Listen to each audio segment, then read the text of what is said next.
सतर्कता और संवेदनशीलता के साथ कार्रवाई की है। हमने जो लक्ष्य तय किए थे उन्हें ठीक समय तय योजना के अनुसार सटीकता से उन्होंने ध्वस्त किया है और किसी भी नागरिक ठिकाने सिविलियन पॉपुलेशन को जरा भी प्रभावित न होने देने की संवेदनशीलता भी हमारी सेना ने दिखाई है।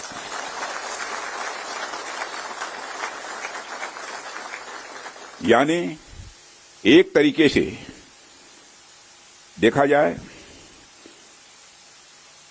तो हम कह सकते हैं एक तरीके की सटीकता, सतर्कता और मानवीयता यह हमारी भारत की सेना के जवानों ने दिखाई है,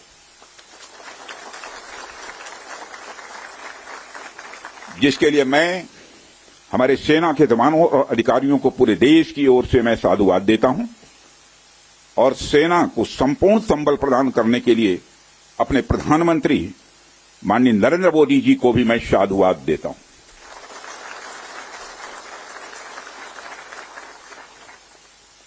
मित्रों, हमने हनुमान जी के उस आदर्श का पालन किया है जो उन्होंने अशोक वाटिका उजाड़ते समय किया था। जिन मोहि मारा तिन मोहि मारे। हमने केवल उन्हीं को मारा जिन्होंने हमारे मासूमों को मारा। साथियों, प्रधानमंत्री श्री नरेंद्र मोदी के नेतृत्व में हमारी सेनाओं ने ऑपरेशन सिंदूर लॉन्च करके पहले की तरह ही इस बार भी आतंकियों को ट्रेनिंग देने वाले कैंप्स को तबाह करके करारा जवाब दिया है।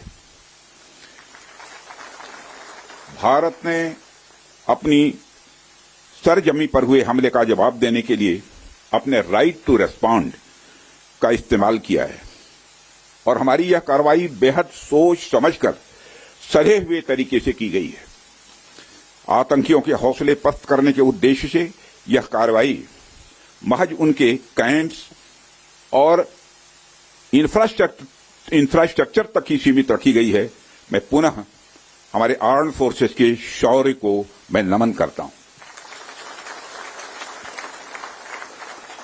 साथियों, आज बॉर्डर रोड ऑर्गेनाइजेशन के 66वें फाउंडेशन डे पर आपके बीच उपस्थित होना मेरे लिए गौरव का विषय है और यह खुशी की बात है कि आज इस इम्पोर्टेंट डे पर बीआरओ द्वारा निर्मित 50 इंफ्रास्ट्रक्चर प्रोजेक्ट्स का उद्घाटन करने का अवसर भी हमें प्राप्त हो रहा है। मैं आप सभी का आभार व्यक्त करता हूं कि आपने मुझे यहां आमंत्रित किया है। साथियों, किसी भी संस्थान के लिए उसका फाउंडेशन डे यह बहुत ही महत्वपूर्ण हुआ करता है। वैसे भी 65 वर्षों की आपकी जो यात्रा रही है वो बेहद गौरवशाली रही है। इसलिए आज का दिन उस गौरवमयी यात्रा को याद करने का दिन है। इसके साथ साथ यह दिन ठहर कर सोचने का भी दिन होता है कि अपनी अब तक की यात्रा में हमने क्या क्या हासिल किया है और यह हमारी अब तक की कार्य प्रणाली का विश्लेषण करने का भी यह दिन है। साथ ही यह एनालिसिस करने का भी दिन है कि भविष्य में हमारी राह क्या होनी चाहिए। साथियों, मैं देख पा रहा हूं कि वीडियो कॉन्फ्रेंसिंग के माध्यम से देश के अलग अलग क्षेत्रों से हमारे कई साथी जुड़े हुए हैं। अक्सर हम उद्घाटन के अवसर पर बड़ी बड़ी संस्थाओं का और बड़ी बड़ी एजेंसीज का नाम तो लेते हैं, परंतु ऐसे कई कर्मयोगी हैं जो पर्दे के पीछे रहकर काम करते हैं। किसी प्रोजेक्ट को पूरा करने में उनका योगदान भी बेहद महत्वपूर्ण होता है। इसलिए मुझे लगता है कि आज का दिन उनके एक योगदान को एक्नॉलेज करने और एप्रिशिएट करने का भी दिन है। साथियों, आज जम्मू कश्मीर, लद्दाख, सिक्किम, मिजोरम, अरुणाचल प्रदेश, पश्चिम बंगाल और राजस्थान में कई प्रोजेक्ट्स का उद्घाटन हुआ है। कहने को तो यह सारे फिजिकल इंफ्रास्ट्रक्चर हैं, लेकिन मैं इन्हें सिर्फ फिजिकल इंफ्रास्ट्रक्चर ही नहीं समझता। हमें जो सड़कें दिखती हैं, जो पुल दिखते हैं, वह सिर्फ दो स्थानों को जोड़ने वाले नहीं होते हैं, बल्कि वह लोगों के दिलों को जोड़ने वाले होते हैं। इन प्रोजेक्ट से राष्ट्रीय सुरक्षा को तो मजबूती मिलती ही है, साथ ही साथ यह प्रोजेक्ट इन सभी रीजन्स को इकोनॉमिक प्रॉस्पेरिटी को भी बढ़ावा देते हैं।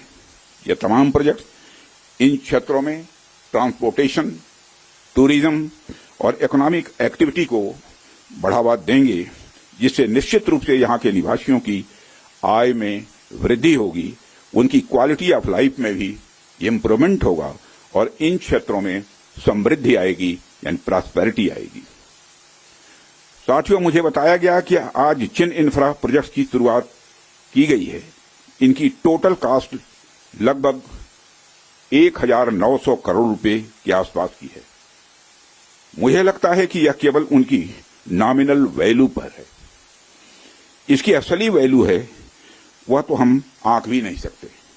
इन सड़कों के माध्यम से जब कोई बच्ची स्कूल जाएगी और अपना भविष्य बनाएगी तो उसके इम्पैक्ट का आकलन भी हम नहीं कर सकते। इन ब्रिजेज के माध्यम से जब यहां एम्बुलेंसेज दौड़ेंगी और समय पर लोगों को इलाज होगा, उसकी वैल्यू को भी नहीं आंका जा सकता है। जब इन सड़कों के माध्यम से विभिन्न संस्कृति के लोग आपस में जुड़ेंगे या फिर एक दूसरे से जो कुछ सीखेंगे, उसकी वैल्यू कोई भी आंक नहीं सकता है। जब इन टनल्स के माध्यम से यहाँ के किसानों द्वारा उगाए गए फूल, फल, सब्जियां इत्यादि दूसरे क्षेत्रों में आसानी से पहुंचेंगे, उसका जो आर्थिक और सामाजिक प्रभाव यहाँ के किसानों पर पड़ेगा, उसकी वैल्यू, उसकी कीमत कोई भी नहीं आंक सकता है। साथियों, मैं इन प्रोजेक्ट्स की डिटेल देख रहा था। मैंने देखा कि इनमें छोटे से लेकर बड़े रोड्स, टनल्स और ब्रिजेज हैं। कुछ मीटर से लेकर सैकड़ों किलोमीटर तक इनकी लंबाई है। हालांकि उनकी लंबाई से कोई खास फर्क नहीं पड़ता है। कोई पुल अगर छोटा है, कोई सड़क यदि छोटी है, तो इससे कोई खास फर्क नहीं पड़ता, क्योंकि दुनिया की लंबी से लंबी जो यात्राएं होती हैं वह सिर्फ एक छोटे से रास्ते से ही शुरू होती हैं। इसलिए इन प्रोजेक्ट्स की कीमत, इनकी वैल्यू सिर्फ इस बात से नहीं आंकी जा सकती क्या फाइनेंशियली या फिजिकली कितना बड़ा प्रोजेक्ट है और यह कितना छोटा प्रोजेक्ट है। असल में इनकी असली कीमत इस बात से है कि यह कितने परिवारों को जोड़ रही हैं, कितने लोगों की संस्कृति को, उनके रहन सहन को आपस में करीब ला रही हैं, कितने लोगों की आर्थिक और सामाजिक समृद्धि, इकोनॉमिक और सोशल प्रॉस्पेरिटी में अपना ये योगदान दे रही हैं। यह प्रोजेक्ट्स लोहे, कंक्रीट या कोलतार से बनी हुई एक संरचना भर नहीं है, बल्कि यह एक कमिटमेंट है, यह एक प्रतिबद्धता है सीमावर्ती क्षेत्र के विकास का। यह एक रिजॉल्व है, यह एक संकल्प है बॉर्डर एरियाज में क्वालिटी इंफ्रास्ट्रक्चर बिल्ड करने का। यह एक दृढ़ निश्चयता का डिटर्मिनेशन है लोगों के दिलों को जोड़ने का।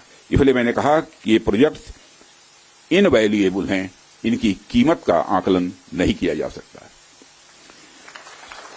साथियों, प्राचीन काल से ही मार्ग मानव सभ्यता के विकास में बड़ी महत्वपूर्ण भूमिका निभाते आए हैं। मार्गों की महत्ता हमारे इतिहास में हमेशा से रही है। जब आप मानवता का इतिहास पलट कर देखेंगे तो आप ये पाएंगे कि ट्रांसपोर्टेशन रूट्स ने कितना इंपॉर्टेंट रोल प्ले किया है। इतिहास बताते हैं कि सिविलाइजेशन थ्राइव हुई तो उसके पीछे रूट्स और राजमार्गों का बहुत बड़ा योगदान रहा है। कला, साहित्य, संस्कृति और विज्ञान का प्रचार प्रसार एक क्षेत्र से दूसरे क्षेत्र तक इन्हीं के माध्यम से फैलता है। यदि मैं भारत के संदर्भ में बात करूं तो मुझे यहां के दो इंपॉर्टेंट रूट्स के नाम स्वाभाविक रूप से याद आ रहे हैं। आप शायद उत्तरापथ और दक्षिणापथ के बारे में जानते होंगे या सुना होगा। उत्तरापथ और दक्षिणापथ हमारे इंडियन सब कॉन्टिनेंट के डिफरेंट रीजन्स को एक दूसरे से जोड़ने वाले धागे की तरह है। आप सोचिए, हजारों साल पहले जब संचार के इतने तेज साधन नहीं थे, तब आइडियाज और कल्चर, विचार और संस्कृति एक जगह से दूसरी जगह कैसे पहुंचते थे। पांड्य साम्राज्य का मोती और मदुरई का कपास आखिर मगध के पाटलिपुत्र में कैसे बहुत प्रसिद्ध हो गया।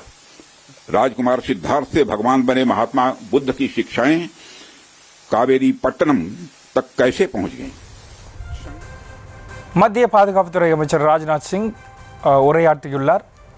இந்திய இராணுவ வீரர்களின் செயல்பாடு நாட்டிற்கே பெருமை சேர்த்துள்ளதாகவும் இந்த ஆபரேஷன் சிந்தூர் நடவடிக்கைக்கு இந்திய இராணுவ வீரர்களை பாராட்டுவதாகவும் பிரதமர் மோடி எடுத்த முன்னெடுப்புகளால் தான் இப்படி ஒரு நடவடிக்கை மிகச் சிறப்பாக நடந்து முடிந்திருப்பதாகவும் கூறியுள்ளார். இந்த தாக்குதலில் பொதுமக்கள் யாரும் பாதிக்கப்படவில்லை, பயங்கரவாதிகள் மீது மட்டுமே தாக்குதல் நடத்தப்பட்டுள்ளது என்பதையும் குறிப்பிட்டுள்ளார். நமது இராணுவத்தினர் நாட்டை பெருமைப்பட வைத்துள்ளனர் என்பதையும் குறிப்பிட்டுள்ளார்.